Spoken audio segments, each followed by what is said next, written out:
அஸ்ஸலாமு அலைக்கும் வரஹ்மத்துல்லாஹி வபரகாத்துஹு.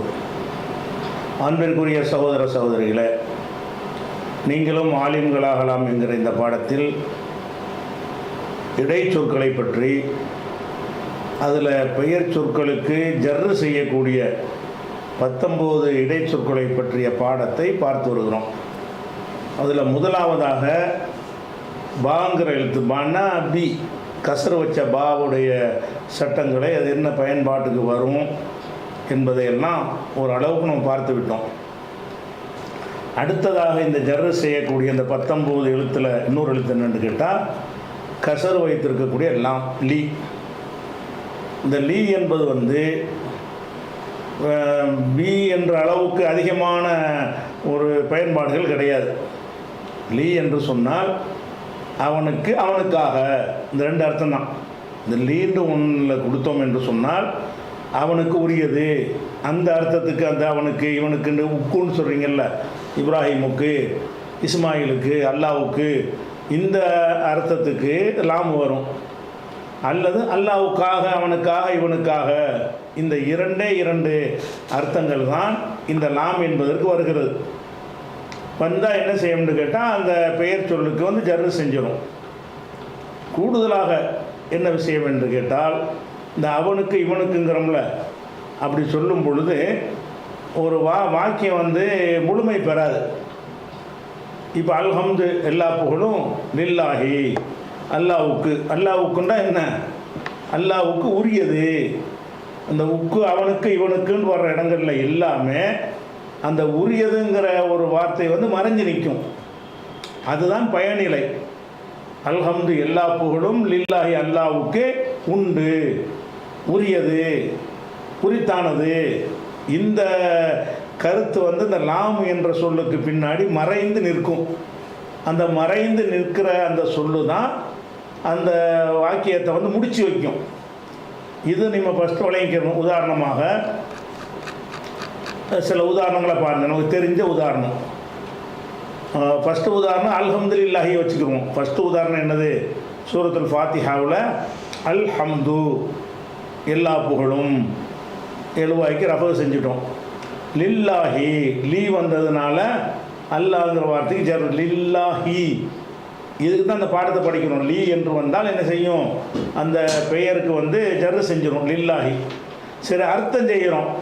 எல்லா புகழும் அல்லாவுக்கு, உக்குண்டா முடியல இன்னும், அல்லாவுக்கு உரியது. அப்போ அந்த லீ என்பதில் அவனுக்கு இவனுக்குங்கிற அர்த்தமும் அடங்கி இருக்கிறது.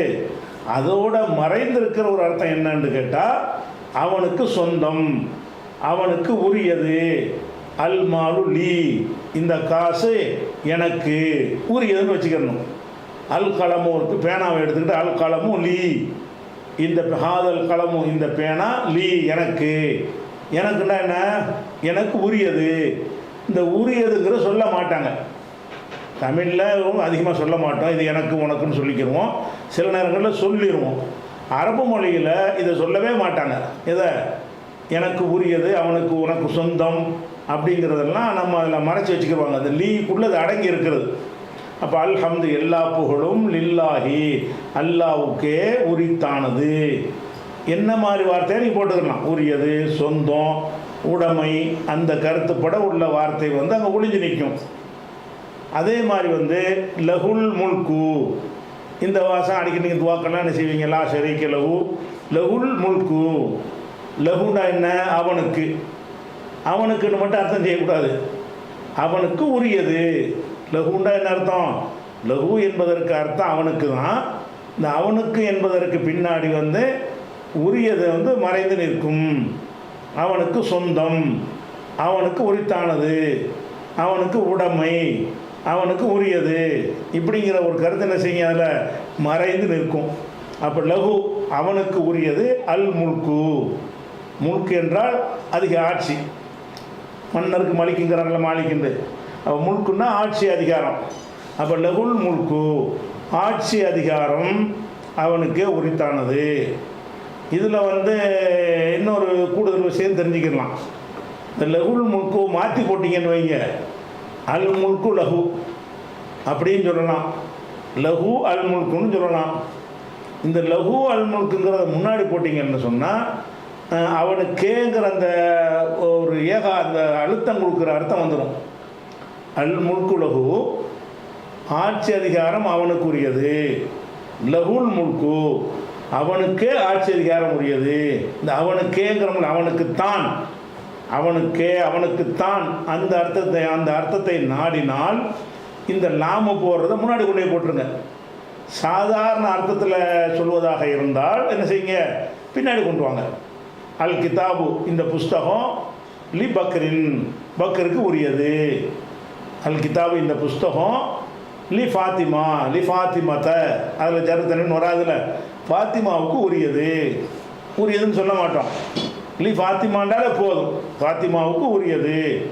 அதை மாற்றி போட்டிங்கன்னு வைங்க, லி பக்ரின் அல் கிதாபு, இந்த பக்கருக்கு தான் உரியது இந்த புஸ்தகம் அப்படின்னு சொல்கிற இந்த தான்கிற ஒரு அர்த்தம் ஒரு அழுத்தம் கிடைக்க நினைத்தோம் என்று சொன்னால் முன்பின் மாற்றி போட்டுக்கலாம். இப்போ அல்ஹம்துலில்லாஹிக்கும் லஹுல் முல்குக்கும் வித்தியாசம் இருக்குல்ல.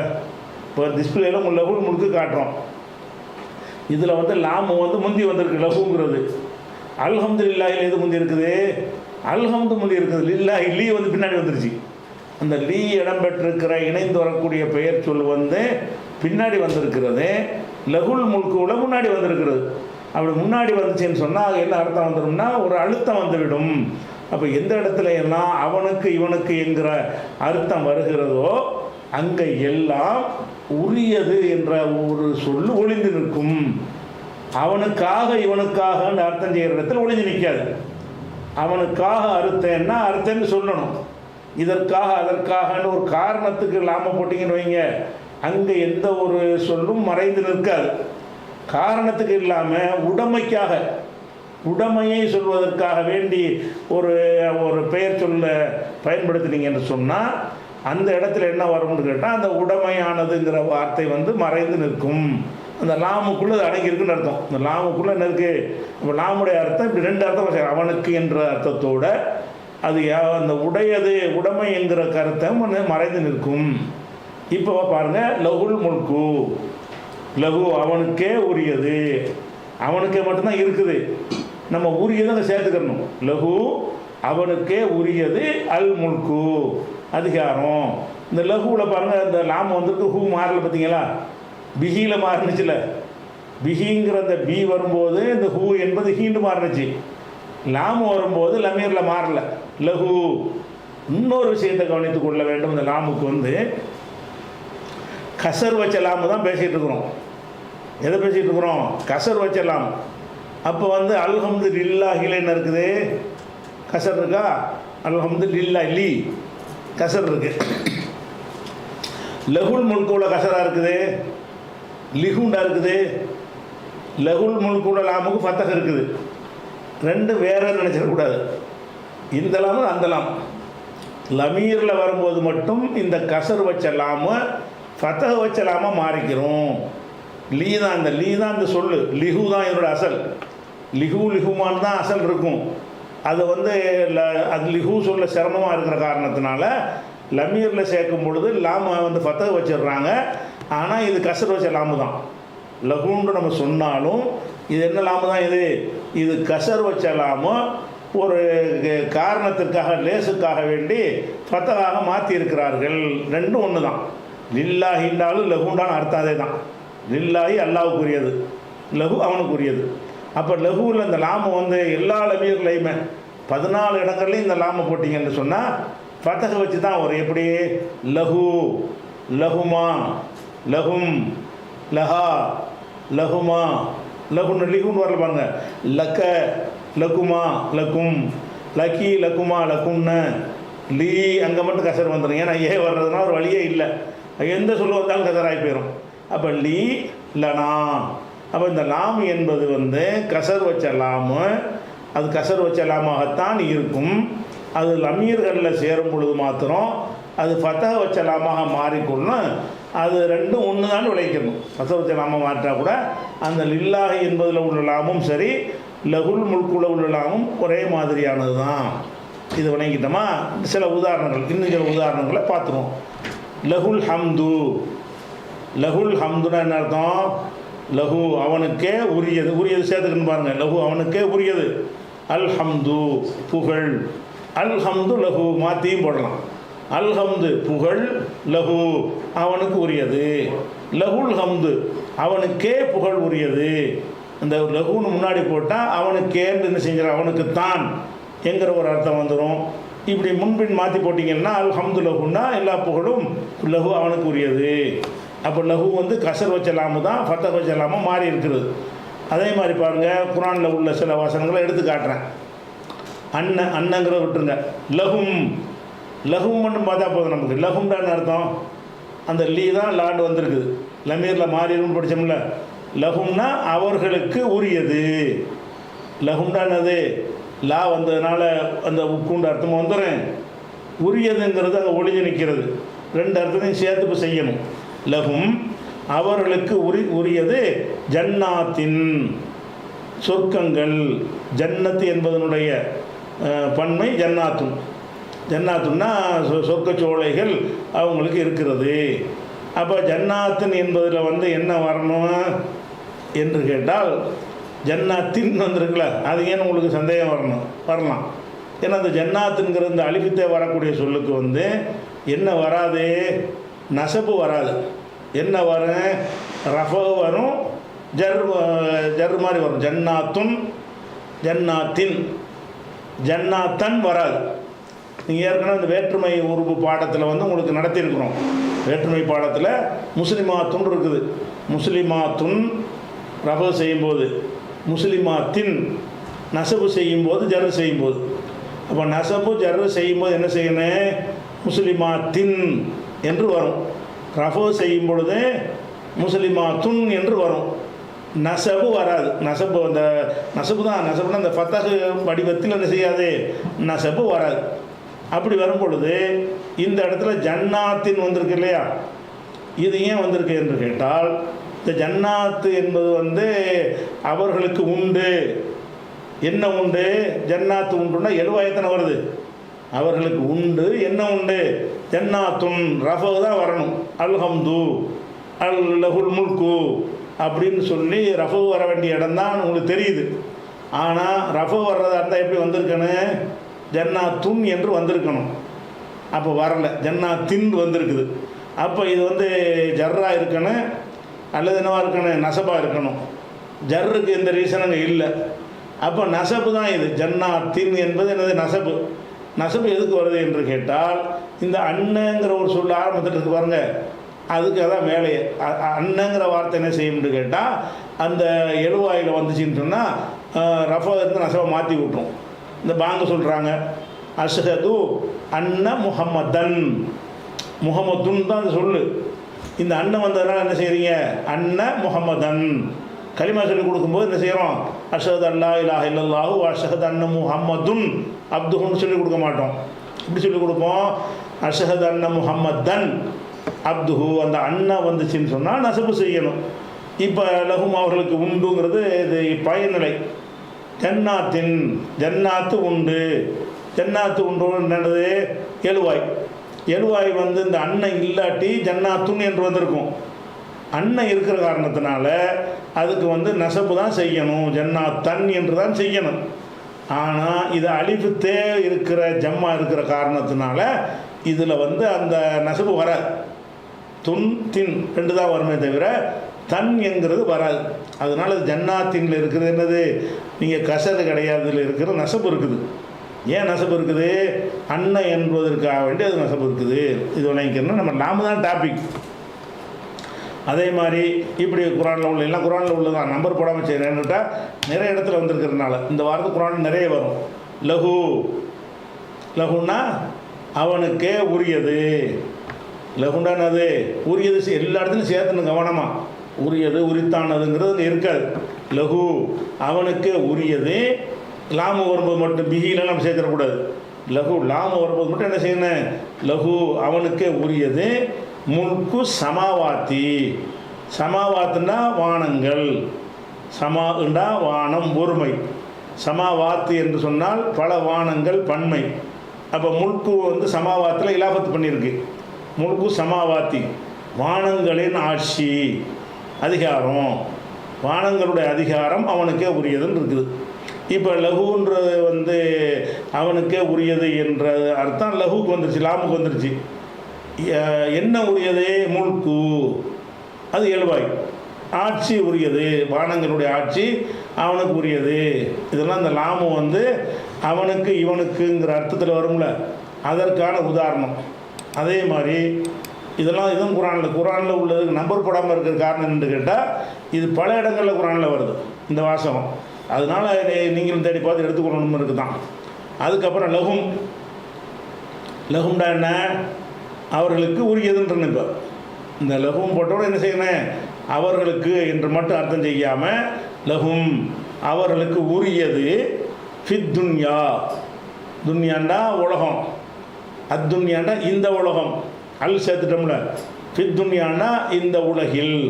இந்த ஃபீ என்பதை பற்றி நம்ம பின்னாடி படிக்க போகிறோம். இந்த ஃபீ என்பது 19 ஒன்று தான், அது இப்போதைக்கு தேவையில்லை. ஃபித் துன்யா இவ்வுலகில் அவர்களுக்கு இருக்கிறது உண்டு. ஹிஸ்யுன் இழிவு உண்டு. ஹிஸ்யுண்டா இழிவு.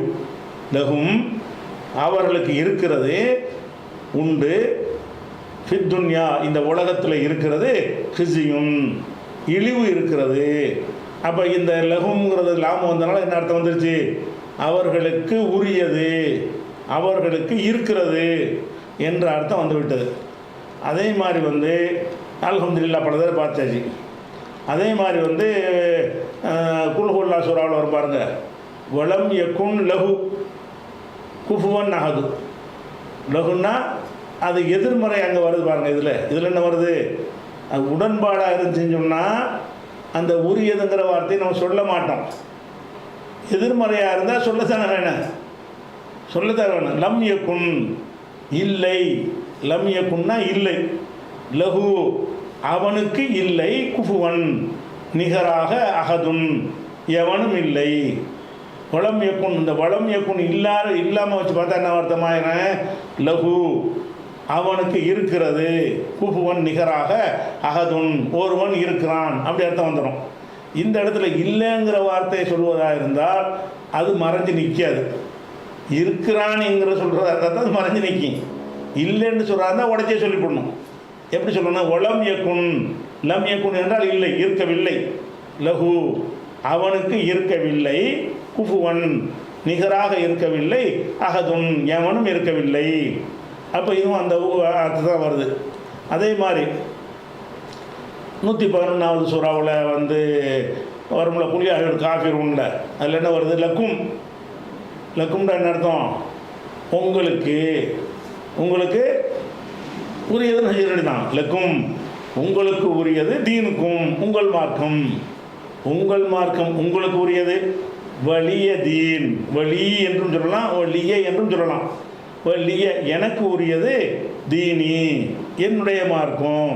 தீனி என்ற ஏ இருக்கும். அந்த ஏ என்ன செய்வாங்கன்னா, அந்த கவிதைகளில் இந்த மாதிரி கடைசியில் வரும்போது அதை வந்து எடுத்துருவாங்க. அதுக்குள்ளே மறைஞ்சாத தீனின்னு கசர் இருக்குது. வலிய தீனி எனது தீன் எனக்கு, உங்கள் தீன் உங்களுக்கு, உங்களுக்கு உண்டுன்னு வச்சுக்கிறங்க, உரியதுன்னு வச்சுக்கிறங்க. அப்போ லக்கும் உங்களுக்கு உரியது, தீனுக்கும் இந்த மாதிரி வர்ற சூழலாம் என்ன செய்யணும்? இந்த உரியது உரியதுன்னு சொல்லி சொல்லி பழகணும். அதில் இருக்காது, இல்லாட்டி மீனிங் இல்லாமல் தடுமாறுவீங்க. லக்கும் உங்களுக்கு உரியது, தீனுக்கும் உங்கள் மார்க்கம், வழி எனக்கு உரியது, தீனி என்னுடைய மார்க்கம். இது எல்லாமே எதுக்கு உரியது? அந்த அவனுக்கு இவனுக்குன்னு சொல்கிறோம்ல, உடைமை. உடைமை என்கிற அர்த்தத்தில் லாமு வரும் பொழுது இப்படி ஒரு பயன்பாடு. என்ன பயன்பாடு? அந்த உக்குங்கிற இக்குன்ற அர்த்தம் சொல்கிறோம்ல, அவனுக்கு இவனுக்குண்டு அந்த ஒரு அர்த்தம் வருவதோட உரியது, இருக்கிறது, உடைமை, சொந்தம், இந்த கருத்து கூட விருப்பமான ஒரு வார்த்தை நீ வச்சுக்கலாம். அந்த மாதிரி ஒரு வார்த்தை என்ன செய்யுங்க? மறைந்து ஒளிந்து நிற்கும். இது ஒரு விஷயமாச்சு. இது போக இதற்காக அதற்காகன்னு சொல்கிறோம்ல, காரணம்.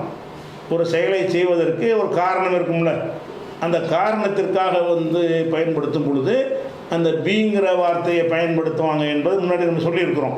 இந்த பாவுடைய பா என்கிற இடைச்சொல்லை பற்றி சொல்லும் பொழுது அதை பயன்படுத்துவாங்கன்னு சொல்லியிருக்கிறோம். அது அரிதாகத்தான் பேயை பயன்படுத்துவாங்க. அதிகமாக வந்து காரணத்துக்கு எது வரும்னு கேட்டால் அந்த லீ என்பது என்ன செய்யும்? காரணத்திற்கு வரும். லீண்டா என்னன்னா அவனுக்காக, அதற்காக, இதற்காக, இதனால், இந்த அர்த்தத்துக்கு என்ன வரும்னு கேட்டால் லீங்கிற சொல்லு வரும். அது வந்து நம்ம எதை வச்சு கண்டுபிடிப்போம் என்று கேட்டால், அந்த லாமுக்கு பின்னாடி வந்து ஒன்று மறைஞ்சி இருக்கும்னு சொல்கிறோம்ல, ஒரு வாய்க்கு ஒரு சொல்லு அந்த மறைஞ்சி இருக்காமல் வெளிப்படையாக வந்துருச்சுன்னு சொன்னால் நீங்கள் அந்த அர்த்தம் செய்ய மாட்டீங்க, அவனுக்கு இவனுக்கு அர்த்தம் செய்ய மாட்டீங்க. புரிந்து கொள்வதாக இருந்தால் இந்த பாருங்க, சல்லி இன்னா சூறாவில் வருது, 108வது சூறாவில் 2வது வசனம். ஃபல்லி, ஃபாங்கிறது ஒரு தனி சொல்லு, சல்லிங்கிறது ஒரு தனி சொல்லு. சல்லிங்கிறது என்ன, இந்த லாம நடத்துறதுனால இந்த பழைய பாடத்தை ஞாபகப்படுத்தணும்ல. சல்லிங்கிற வார்த்தை என்ன என்று கேட்டால், அதாவது சலைய என்பதை வந்து ஃபஅலன்னு ஆக்குனா சல்லையன்னு வரும். சல்லைய வந்து சல்லா, அருள் புரிந்தான், தொழுதான் அப்படின்ற அர்த்தத்துக்கு வருது. அப்போ சல்லா என்பதனுடைய ஏவல் வினை என்ன, சல்லா என்பதுக்கு வருங்காலம் யூ சல்லி, அதனுடைய முன்னிலை து சல்லி. அதில் ஏவல் எடுக்கிறதா இருந்தால் தேய நீக்கிறன்னு சல்லி என்றால் தொழு. சல்லி எனவே, எனவேன்ற அர்த்தம். சல்லி நீ தொழு அப்படி அதை சொல்ல பார்த்து அல்லா சொல்கிறான், உனக்கு கௌசரை கொடுத்துருக்குறோம், அதனால இப்போ சல்லி நீ தொழு, லி ரப்பிக்க, ரப்புண்டா இறைவன், ரப்புக்கண்டா உனது இறைவன், லீ ரப்பிக்கன்னா உனது இறைவனுக்காக தொழு. இந்த இடத்துல இறைவனுக்கு இந்த உக்குன்னு வந்துருச்சுல, இறைவனுக்காக என்ன செய்யணுங்கிறது வெளிப்படையாக சொல்லியாச்சு, சல்லின்னு சொல்லி. மறைஞ்சு நிற்கலை, மறைஞ்சு நின்றால் உரியதுன்னு அர்த்தம் செஞ்சுட்டு போயிடுவோம். மறையாமல் வெளிப்படையாக வந்துருச்சுன்னு சொன்னால் இது காரணம்தான். வெளிப்படையாக அந்த ஃபேலை சொல்லிட்டோம் என்று சொன்னால் அப்போ என்ன அர்த்தம் செய்ய மாட்டோம், அவனுக்கு உண்டு, அவனுக்கு உரியதுங்கிறது தேவையே கிடையாது, சல்லின்னு வந்துருச்சு. அப்போ சல்லி இந்த இடத்த வச்சு நம்ம வித்தியாசப்படுத்திக்கிறோம். இந்த லாமுக்கு பின்னாடி ஒரு சொல்லு மறைந்திருக்கிற இடங்களாக இருந்தால் அந்த இடத்துல என்ன செய்யுங்க, அவனுக்கு இவனுக்குங்கிற அர்த்தத்தை கொடுங்க. மறைந்திருக்காமல் வெளிப்படையாக லாமுக்கு முன்னாடி ஒரு பிணை சொல்லோ ஒரு வார்த்தையை வந்துருச்சுன்னு சொன்னால் அதனோட கோத்து விட்டுருங்க. இப்போ சல்லி தொழுவாயாக, லி ரப்பிக்க உமது இறைவனுக்காக தொழுவீராக. அப்போ லி ரப்பிக்க வந்திருக்கு, ரப்பு என்ற வார்த்தையில் லீ வந்திருக்கிற காரணத்தினால் லி ரப்பி என்று ஜர்ரு வந்திருக்கிறது. இந்த ரப்பு என்பதை காப்புல இல்லாமல் செஞ்ச காரணத்தினால அந்த ரப்புல தனிவின் வரல. சரி, லி ரப்பிக்க உமது இறைவனுக்காக நீ தொழுவீராக, அந்த லீ என்பது ஜர்ரு செஞ்சுட்டா. அதே மாதிரி வந்து இதை நீங்கள் பாருங்கள், தெரிஞ்ச சூறாவை போடுவோம். 107வது சூறாவில் இப்போ வயலுன் லில் முசல்லீன், ஃபா ஒன்று, வயலுங்கிறது ஒன்று. வயலுண்டா என்ன, வயலு என்றால் நாசம், கேடு, அழிவு அப்படின்னு அர்த்தம். அப்போ வயலுன்னா கேடு இருக்கிறது யாருக்கு, லில் முசல்லீன்னா இது அந்த அர்த்தத்தில் வரக்கூடிய தொழக்கூடியவர்களுக்கு கேடு உண்டு, அது உண்டுங்கிற அர்த்தத்தில் வரக்கூடியது.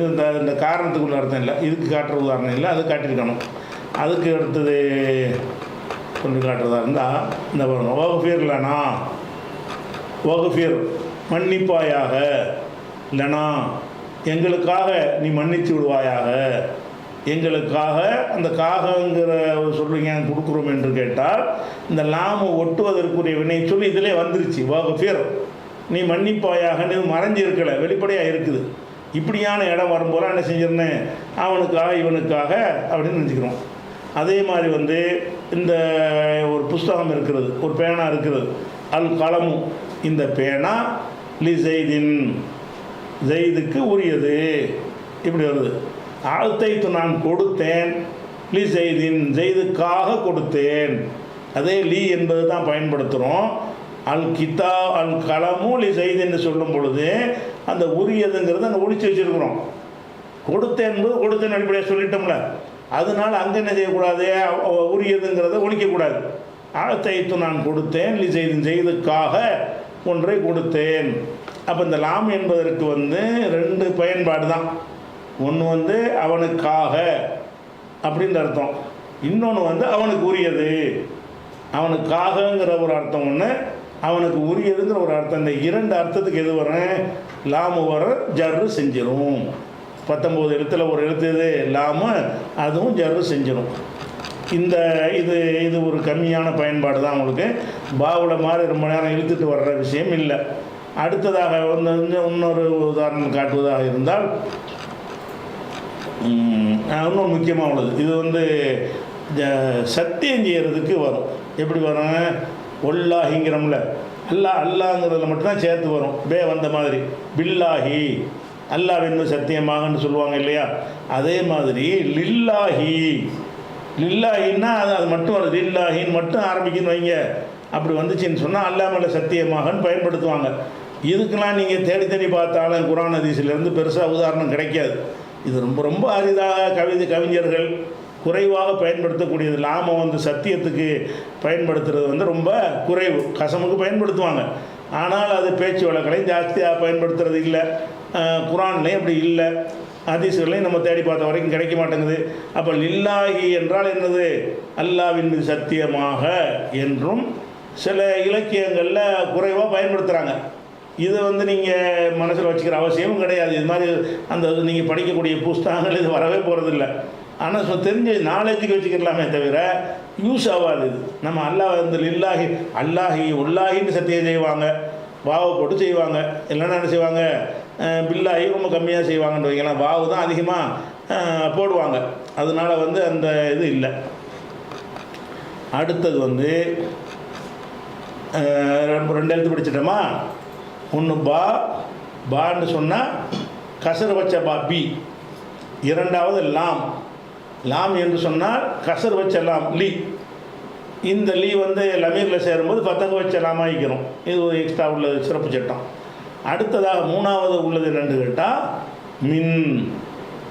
இது வந்து ரெண்டு எழுத்து சேர்ந்த ஒரு சொல். பாங்கிறது பி மட்டும், லீங்கிறது லீ மட்டும். இது என்னென்னு கேட்டால் ரெண்டு எழுத்து சேர்ந்து ஒரு ஹர்ஃப். இது மின் என்பதில் என்ன இருக்குது? மீம் ஒரு ஹர்ஃபு, நூன் ஒரு ஹர்ஃபு இருக்கிறது. இந்த இரண்டும் சேர்ந்த ஒரு ஹர்ஃபு இது இடைச்சொல். இது அப்போ மின் அப்படிங்கிற வார்த்தை வந்து இதுவும் அந்த 19 எழுத்துக்களில் ஒரு எழுத்து. இது என்ன செய்யும்? மினல்லாஹி ஜர்ரு செய்யும். மினல் கிதாபி, மினல் மஸ்ஜிதி. இந்த மாதிரி இந்த மின் என்ற வார்த்தை எந்த பெயர் சொல்ல வருகிறதோ அந்த பெயர் சொல்ல என்ன செய்யும்? ஜர்ரு செய்யுமாச்சா? அதுதான் 19 செய்கிற வேலை. அதோட இன்னொரு கருத்து என்னத்துக்கு வரும்னு கேட்டால், மின் என்பது ஃப்ரம்ங்கிறோம்ல, அதிலிருந்து ஒரு காரியத்தை நீங்கள் செய்கிறதா இருந்தால் எங்கே இருந்தாவது ஆரம்பிப்பீங்க, எங்கேயாவது கொண்டு முடிப்பீங்க. எங்கிருந்து நீங்கள் ஆரம்பிக்கிறீங்களோ அப்போ அந்த ஒரு காரியத்தை எங்கிருந்து துவக்கிறீர்களோ அந்த இடத்தை சொல்லும் பொழுது மின் போட்டுக்கிற வேண்டியது. ஹரஜுது, நான் வெளியேறினேன். எங்கே இருந்து வெளியேறினேன்? மினல் பைத்தி, வீட்டில் இருந்து.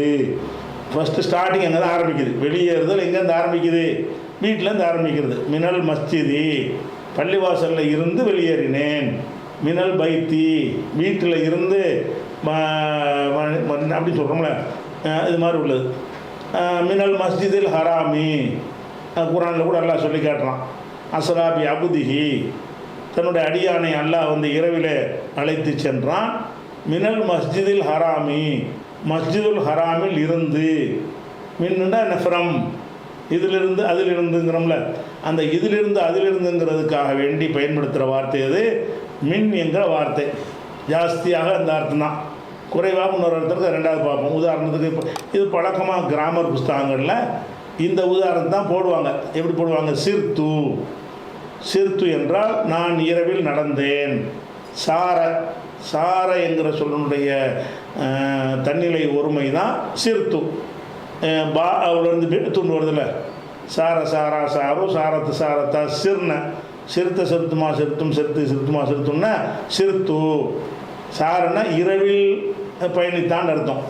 அப்போ சிறுத்து மினல் பசரத்தி.